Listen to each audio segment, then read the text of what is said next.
Gedung kosong ini sudah lama ditinggalkan. Tapi setiap malam selalu ada yang terdengar, suara rantai menyeret, tawa lirih, hingga jeritan yang memecah suasana. Seorang satpam yang bertugas menjaga gedung ini mengira itu hanya halusinasi. Namun, malam-malamnya berubah menjadi teror mencekam saat sosok suster ngesot menampakkan diri dengan wajah penuh darah. Inilah kisah nyata yang membuat bulu kuduk berdiri, teror suster ngesot di gedung kosong. Gedung itu berdiri angkuh di pinggir kota, bangunannya menjulang dengan cat kusam yang mulai terkelupas dimakan waktu. Meski pernah menjadi rumah sakit besar yang ramai, kini tempat itu hanyalah bangunan kosong yang ditinggalkan. Hanya sebagian kecil lantai dasar yang masih digunakan sebagai kantor kecil perusahaan keamanan. Sisanya, koridor-koridor panjang dan ruangan-ruangan gelap menjadi wilayah yang harus dijaga. Arman, satpam baru, ditugaskan menggantikan penjaga lama yang mendadak berhenti tanpa alasan jelas. Malam pertamanya terasa sunyi, hanya suara jangkrik dan desau angin yang menemani. Arman duduk di pos jaga sambil memandangi gedung gelap yang seakan menyimpan rahasia. Lampu neon di beberapa lorong berkelip-kelip, kadang mati, kadang menyala, menciptakan bayangan yang bergerak sendiri di dinding. Meski mencoba tenang, bulu kuduknya beberapa kali berdiri setiap kali menatap lorong yang menganga seperti mulut gelap. Jam menunjukkan pukul 11 malam saat Arman memutuskan berkeliling. Dengan senter di tangan, ia menyusuri lorong sepi yang dipenuhi debu. Suara langkahnya bergema, memantul di dinding-dinding kosong. Sesekali ia menoleh ke belakang, merasa seperti ada yang mengikutinya, namun tentu saja lorong itu tetap kosong. Ia menertawakan ketakutannya sendiri, mencoba menepis rasa tidak nyaman yang semakin menguat. Baru beberapa menit berjalan, suara aneh terdengar. Bukan suara tikus atau kucing liar, melainkan sesuatu yang jauh lebih berat. Seperti benda besar diseret di atas lantai. Krek, krek, suaranya datang dari ujung lorong yang gelap. Arman menghentikan langkah, jantungnya berdegup kencang, keringat dingin mulai mengalir di pelipis. Dengan keberanian yang tersisa, ia mengarahkan senter ke arah suara itu. Namun, tidak ada apa-apa, hanya lantai berdebu dan pintu-pintu tua yang tertutup rapat. Ia mencoba tertawa kecil, meyakinkan dirinya bahwa itu hanya suara pipa tua atau mungkin tikus yang berlarian. Tapi dalam hatinya, ia tahu suara itu berbeda, lebih berat, lebih nyata, seolah berasal dari sesuatu yang sedang berusaha mendekat. Saat hendak berbalik, matanya menangkap sesuatu di lantai. Ada jejak samar berwarna merah gelap, seolah noda darah kering yang baru saja tertinggal. Jejak itu membentuk garis panjang, seperti bekas sesuatu yang diseret menuju lorong gelap. Arman menelan ludah, menunduk lebih dekat, dan merasakan aroma anyir yang menusuk hidungnya. Detik itu juga, hawa dingin menyeruak begitu saja, membuat bulu kuduknya berdiri. Angin yang entah dari mana datangnya bertiup kencang, membuat pintu tua di lorong berderit keras. Arman buru-buru mundur, memegang erat senter seakan itu satu-satunya perlindungan yang ia punya. Ia mencoba meyakinkan diri untuk kembali ke pos, tapi kakinya seperti berat melangkah. Malam pertamanya di gedung kosong itu baru saja dimulai, dan Arman sudah merasakan sesuatu yang tidak wajar. Ia tidak tahu, tugas ini bukan hanya menjaga gedung tua, melainkan juga bertahan dari sesuatu yang lebih gelap, sesuatu yang masih menghuni setiap lorongnya. Dan malam itu, ia baru menyadari ia tidak sendirian. Malam itu suasana di sekitar gedung kosong terasa semakin dingin, seolah angin yang berhembus membawa hawa aneh yang menembus sampai ke tulang. Pak Jaya, satpam yang berjaga, merasakan bulu kuduknya berdiri meski ia sudah terbiasa dengan kesunyian malam. Ia mencoba menenangkan diri dengan menyalakan rokok, berharap asapnya bisa sedikit mengusir rasa takut yang tiba-tiba menyergap. Namun, matanya tak sengaja menangkap bayangan samar di ujung koridor yang gelap, membuat rokok di tangannya hampir terjatuh. Koridor panjang itu memang dikenal sebagai bagian paling angker di gedung tersebut. Banyak pekerja renovasi yang sebelumnya melapor melihat penampakan wanita berbaju putih di sana, hingga akhirnya proyek perbaikan dihentikan begitu saja. Pak Jaya, yang biasanya tidak mudah percaya, malam itu merasakan sendiri sesuatu yang berbeda.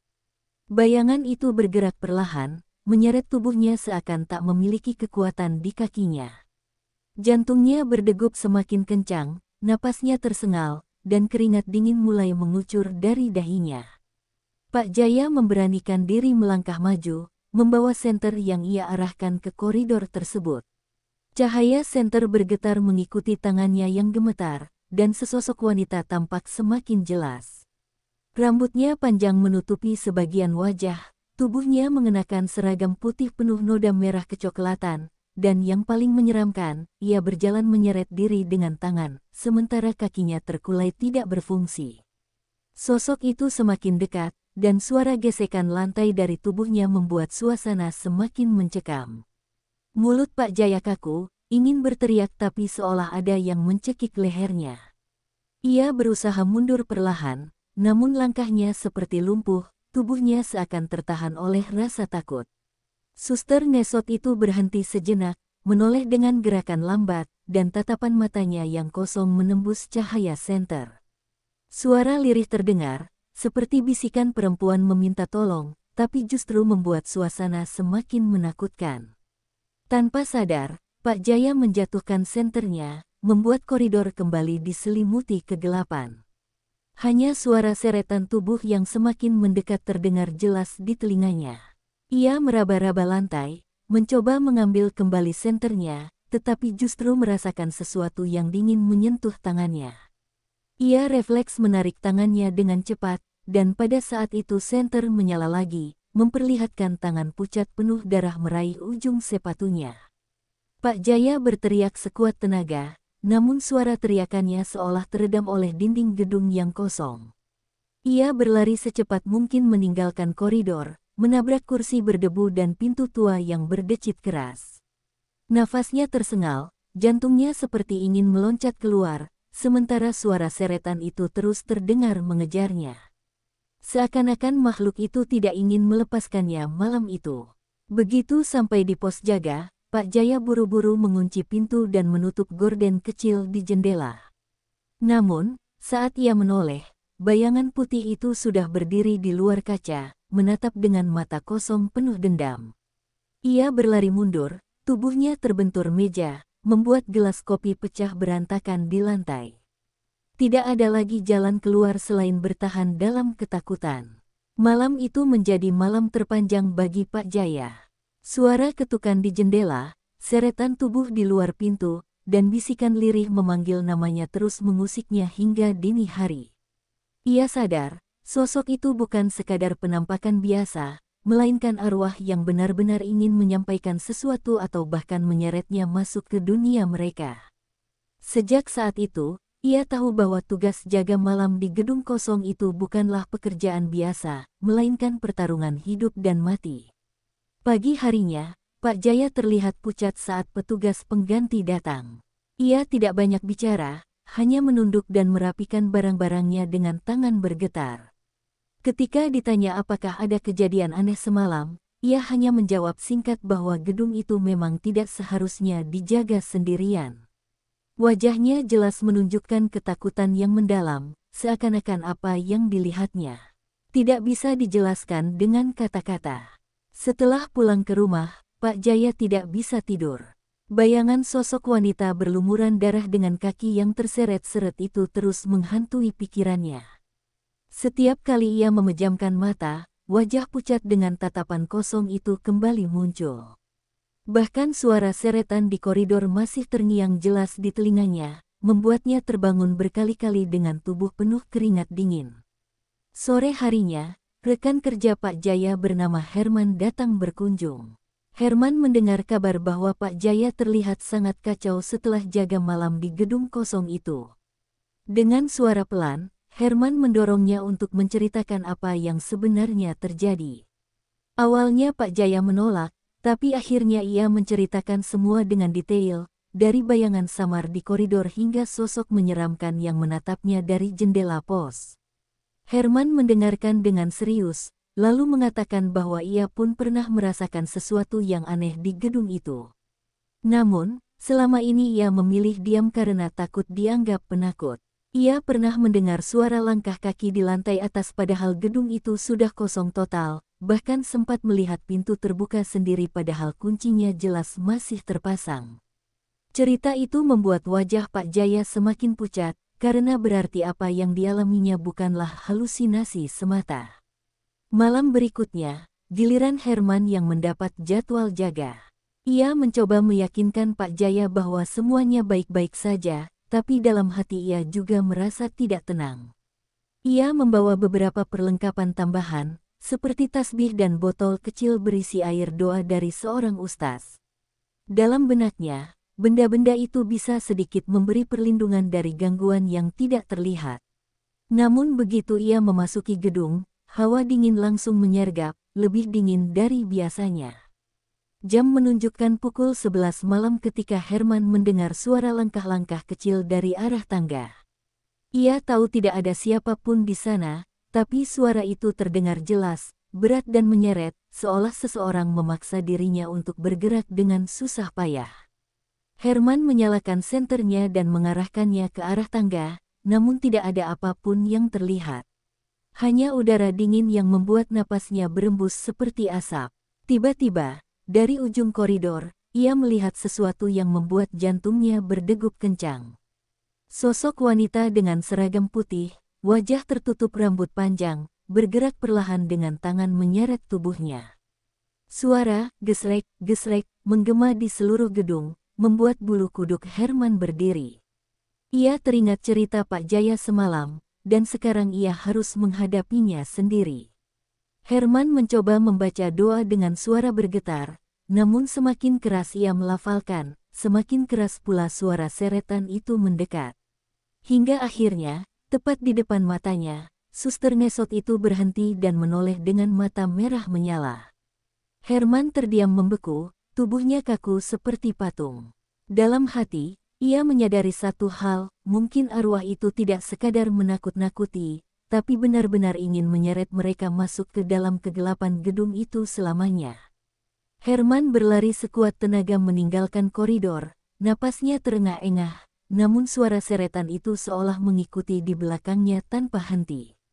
Setiap langkahnya terdengar bergema di gedung kosong itu, bercampur dengan suara gesrek, gesrek, yang semakin cepat seakan suster ngesot itu mampu mengejarnya lebih cepat dari yang ia kira. Herman menoleh sekilas dan hampir terjatuh saat melihat sosok itu melompat dengan kedua tangannya, mendekat dengan wajah penuh amarah. Begitu sampai di pos jaga, Herman langsung menutup pintu dan merapatkan jendela, sama seperti yang dilakukan Pak Jaya sebelumnya.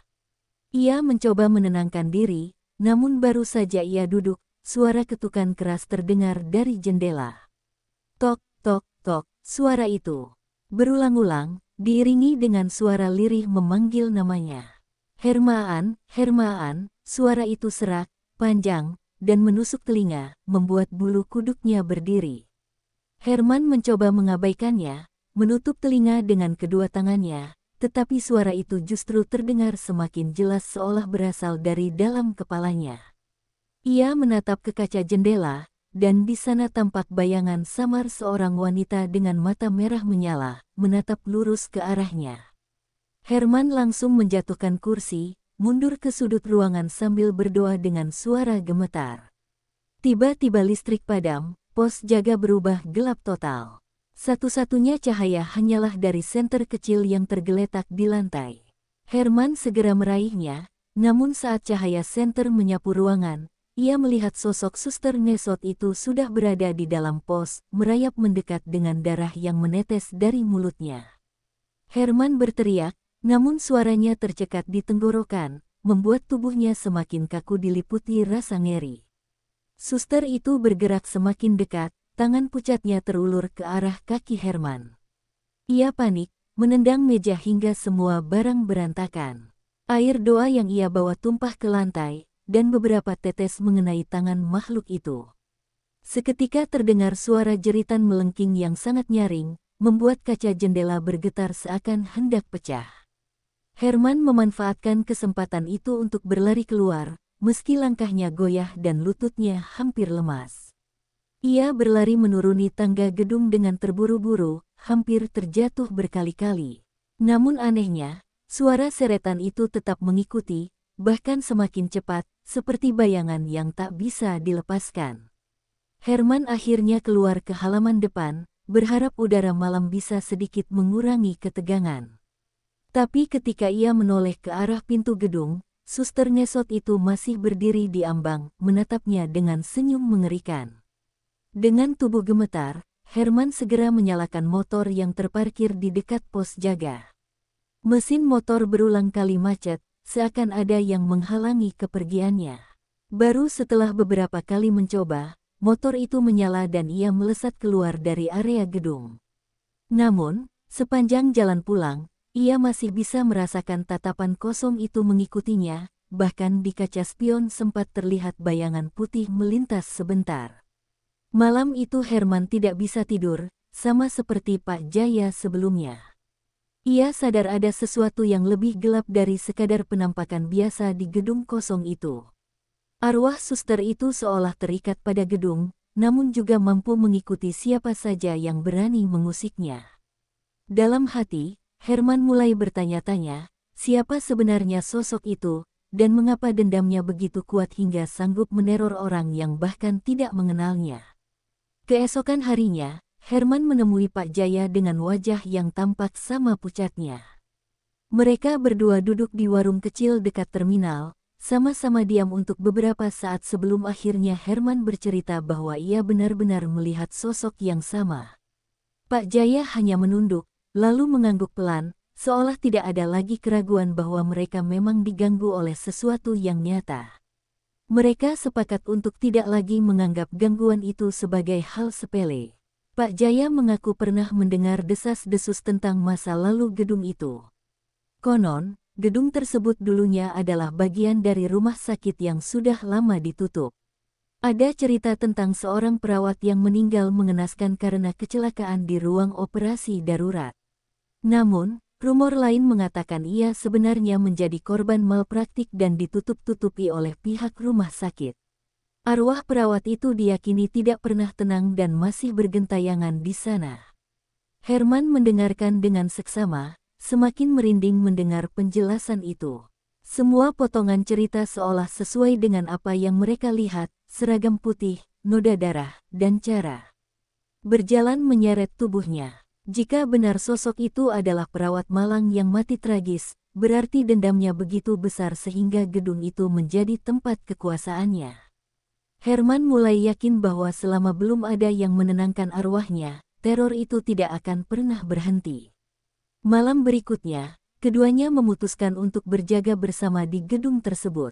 Mereka membawa perlengkapan lebih lengkap, termasuk beberapa doa yang diberikan oleh ustaz setempat. Pak Jaya juga membawa dupa dan sesajen kecil, hasil saran dari tetua kampung yang mengatakan arwah gentayangan sering kali tenang jika diberi penghormatan. Meski ragu, mereka berdua rela mencoba apapun demi tidak lagi diteror malam demi malam. Awalnya, suasana terasa tenang. Mereka menyalakan dupa dan membaca doa dengan khusyuk, berharap energi positif bisa menghalau kehadiran makhluk itu. Namun, menjelang tengah malam, hawa dingin kembali menyelimuti gedung. Lampu-lampu mulai berkelip, dan bau amis darah tercium samar. Keduanya saling berpandangan, tahu betul bahwa sosok itu sudah kembali mendekat. Tiba-tiba, terdengar suara pintu berderit terbuka dengan sendirinya dari lantai atas. Langkah-langkah berat yang diseret mengikuti, membuat suara gesrek-gesrek memenuhi ruangan. Dari balik koridor gelap, sosok suster itu kembali muncul, kali ini lebih jelas dan lebih menyeramkan.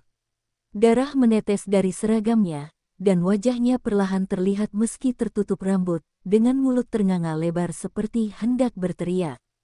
Pak Jaya memberanikan diri mengangkat dupa, berusaha mengusir makhluk itu sambil terus membaca doa. Namun sosok suster ngesot itu justru tertawa lirih, suaranya serak dan panjang, membuat telinga mereka berdenging. Herman mencoba menyiramkan air doa, dan sesaat tubuh sosok itu terhuyung mundur, menjerit melengking hingga kaca jendela kembali bergetar. Akan tetapi, jeritan itu malah membuat beberapa pintu di gedung terbuka dan tertutup sendiri dengan keras. Keduanya sadar bahwa arwah itu bukan hanya sekadar ingin ditenangkan, tapi mungkin menuntut sesuatu yang belum terpenuhi. Mereka berlari keluar gedung sebelum situasi semakin kacau, dengan jantung berdetak cepat dan tubuh gemetar hebat. Malam itu, untuk pertama kalinya, Herman dan Pak Jaya sepakat bahwa mereka harus mencari tahu lebih dalam tentang siapa sebenarnya perawat itu dan apa yang membuat arwahnya terjebak di sana. Keesokan paginya, Herman dan Pak Jaya mendatangi seorang tetua kampung bernama Mbah Karto. Orang tua itu dikenal sebagai saksi hidup berdirinya gedung tersebut sejak puluhan tahun silam. Dengan wajah serius, Mbah Karto mendengarkan cerita keduanya tanpa menyela, hanya sesekali menghela napas panjang. Setelah mereka selesai, Mbah Karto berkata pelan bahwa kisah perawat itu memang bukan sekadar rumor, melainkan kenyataan kelam yang selama ini ditutupi. Menurut Mbah Karto, puluhan tahun lalu ada seorang perawat bernama Ratna yang bertugas di rumah sakit itu. Ia dikenal ramah dan telaten, namun pada suatu malam terjadi insiden tragis. Ratna dituduh lalai saat menangani pasien kritis, padahal sebenarnya ia dipaksa bekerja melebihi batas karena kekurangan tenaga medis.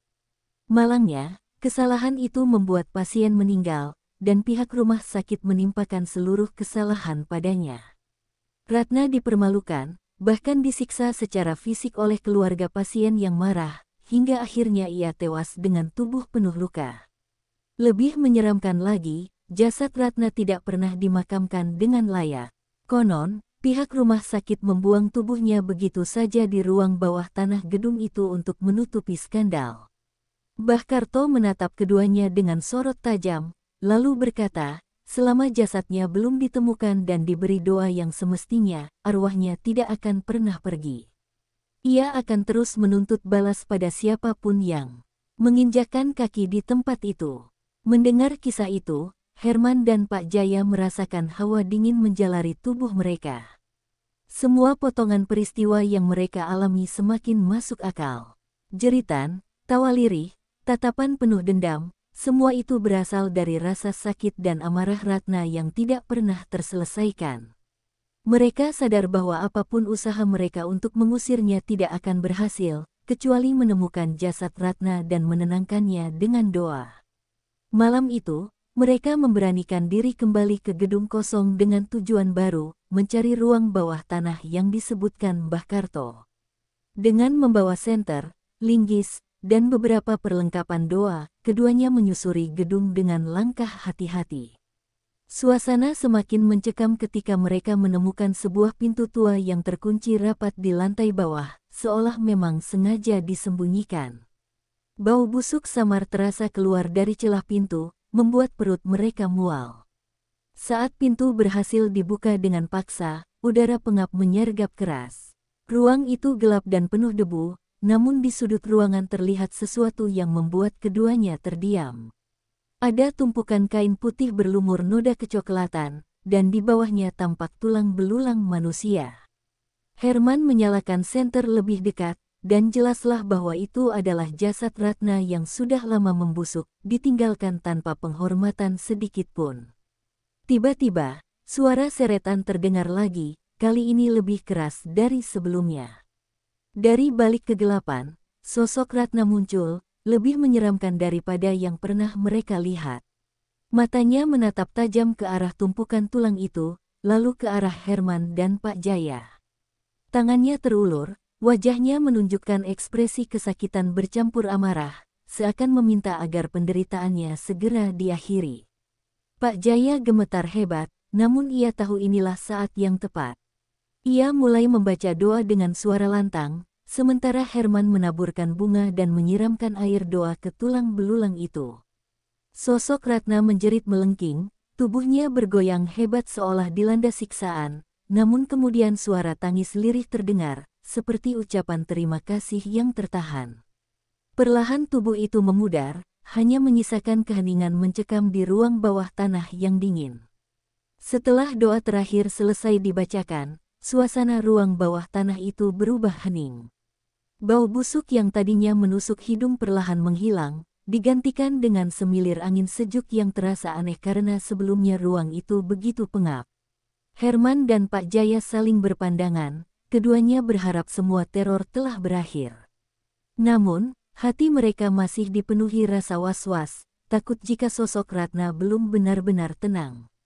Mereka menutup kembali pintu ruang bawah tanah dan meninggalkan bunga serta dupa yang masih menyala di sana. Saat melangkah keluar, mereka mendengar suara samar seperti isak tangis, tapi kali ini terdengar lebih damai dibandingkan jeritan menyeramkan yang biasanya. Herman menarik napas panjang, mencoba meyakinkan diri bahwa itu adalah tanda bahwa Ratna sudah mulai mendapatkan ketenangan setelah puluhan tahun terjebak dalam kematian yang tragis. Malam itu mereka berjaga bersama di pos satpam, dan untuk pertama kalinya suasana terasa lebih tenang. Tidak ada lagi suara seretan, tidak ada ketukan di jendela, bahkan hawa dingin yang biasanya menyelimuti tiba-tiba hilang. Namun, meski suasana lebih damai, rasa cemas masih ada. Mereka takut jika semua ini hanya sementara, sekadar ilusi sebelum teror berikutnya datang kembali. Sekitar pukul 2 dini hari, Herman yang hampir terlelap tiba-tiba mendengar suara langkah pelan di luar pos. Ia terbangun dan menatap ke jendela, tapi tidak ada siapapun di luar. Ia sempat berpikir itu hanyalah angin malam, namun detak jantungnya kembali berpacu ketika mendengar suara lirih memanggil namanya. Bukan suara menyeramkan seperti sebelumnya, melainkan suara lembut seorang wanita yang penuh kesedihan. Pak Jaya yang juga terbangun mendengar suara itu. Mereka berdua terdiam, hanya saling menatap dengan wajah penuh ketegangan. Suara itu semakin jelas, seolah berasal dari arah ruang bawah tanah. Dengan ragu, Herman berbisik, apakah mungkin Ratna belum benar-benar pergi? Apakah dia masih ingin sesuatu dari kita? Pertanyaan itu menggantung di udara, membuat keduanya kembali dihantui ketidakpastian. Mereka memutuskan untuk menunggu hingga pagi sebelum memeriksa kembali ruang bawah tanah. Namun malam terasa sangat panjang, setiap detik berjalan lambat, membuat rasa takut semakin menekan dada. Sesekali terdengar bunyi berderit dari dalam gedung, seperti pintu tua yang terbuka dan tertutup sendiri, meski mereka tahu semua pintu sudah terkunci rapat. Saat fajar tiba, mereka bergegas ke ruang bawah tanah dengan langkah berat. Begitu membuka pintu, suasana di dalam ruangan itu terasa berbeda. Dupa yang mereka tinggalkan sudah padam, bunga-bunga kering berserakan, dan tulang belulang Ratna tidak lagi berada di tempatnya. Herman langsung merasa darahnya membeku, sementara Pak Jaya hampir jatuh terduduk. Di dinding ruangan itu, ada tulisan samar berwarna merah seolah ditulis dengan darah, "Aku belum tenang." Tulisan itu membuat keduanya sadar bahwa arwah Ratna memang belum bisa pergi. Ada rahasia lain, lebih kelam dari yang mereka ketahui, yang masih mengikatnya di gedung itu. Mereka kini mengerti bahwa perjalanan mereka belum selesai, justru baru saja memasuki kengerian yang lebih dalam. Tulisan di dinding itu membuat suasana ruang bawah tanah semakin mencekam. Herman dan Pak Jaya berdiri terpaku, tubuh mereka gemetar hebat. Kata-kata itu jelas menunjukkan bahwa arwah Ratna masih terjebak, meski tulang belulangnya telah ditemukan. Ada sesuatu yang lebih dalam, sebuah rahasia yang belum terungkap, yang membuat Ratna menolak pergi ke alam tenang. Dengan suara bergetar, Pak Jaya berkata bahwa mungkin yang dibutuhkan bukan hanya doa dan penghormatan, melainkan kebenaran yang terungkap. Ratna tidak hanya korban kematian tragis, tapi juga korban fitnah dan kebohongan. Selama dunia tidak tahu apa yang sebenarnya terjadi padanya, arwahnya akan tetap menuntut. Herman merasakan bulu kuduknya berdiri, karena itu berarti mereka harus menggali masa lalu kelam rumah sakit tersebut. Saat mereka mencoba keluar dari ruang bawah tanah, tiba-tiba pintu tertutup keras dengan sendirinya. Ruangan itu langsung gelap, hanya cahaya kecil dari senter yang menyala redup. Suara isak tangis kembali terdengar, kali ini bercampur dengan bisikan lirih yang berulang-ulang. "Tolong, katakan yang sebenarnya, tolong." Bisikan itu begitu dekat, seolah berasal dari setiap sudut ruangan, membuat mereka hampir kehilangan akal sehat. Herman memberanikan diri berteriak, "Kami akan mencari kebenaran. Kami akan buktikan bahwa kau tidak bersalah." Setelah itu, suara tangis berhenti mendadak, digantikan dengan keheningan panjang. Pintu yang terkunci tiba-tiba terbuka perlahan, seakan memberi jalan keluar bagi mereka. Keduanya saling berpandangan, tahu bahwa janji yang baru saja terucap bukan sekadar kata-kata kosong. Keluar dari ruang bawah tanah, mereka segera meninggalkan gedung dengan langkah tergesa. Matahari pagi sudah menyinari halaman, tapi rasa takut masih menyelimuti hati mereka. Meski begitu, ada tekad baru yang tumbuh, mencari bukti tentang Ratna dan mengungkap kejahatan yang disembunyikan selama ini. Hanya dengan cara itu, mungkin arwah Ratna bisa mendapatkan kedamaian yang ia rindukan. Hari-hari berikutnya, Herman dan Pak Jaya mulai menelusuri arsip lama, bertanya kepada mantan pegawai rumah sakit, hingga mendatangi keluarga pasien yang dulu terlibat. Setiap informasi yang mereka gali, semakin menegaskan bahwa Ratna memang dikorbankan demi menutup kesalahan pihak rumah sakit. Namun, bukti nyata masih sulit ditemukan, seolah ada kekuatan yang sengaja menyembunyikan semuanya. Di malam-malam berikutnya, meski mereka tidak lagi diganggu secara langsung, bayangan Ratna masih sesekali muncul di mimpi mereka. Dalam mimpi itu, Ratna hanya berdiri dengan tatapan penuh luka, tidak lagi marah, namun menunggu. Menunggu janji mereka ditepati. Herman dan Pak Jaya terbangun dengan perasaan berat, sadar bahwa waktu mereka semakin singkat untuk menepati janji tersebut. Teror di gedung kosong itu belum berakhir, justru kini berubah menjadi misi berbahaya. Misi untuk membuka kebenaran yang sudah lama dikubur dalam-dalam. Herman dan Pak Jaya tahu, jika mereka gagal, maka arwah Ratna akan terus bergentayangan, menuntut tanpa henti, dan siapapun yang datang ke gedung itu akan menjadi korban selanjutnya.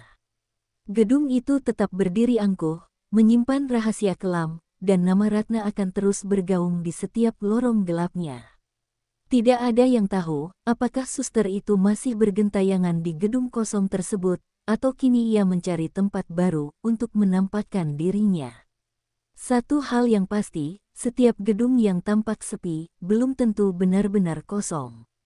Mungkin saja, ada yang sedang memperhatikanmu dari kegelapan. Percayakah kamu bahwa kisah ini nyata? Jika iya, hati-hatilah saat melintas di gedung kosong pada malam hari. Bisa jadi, suster itu sedang mengikutimu.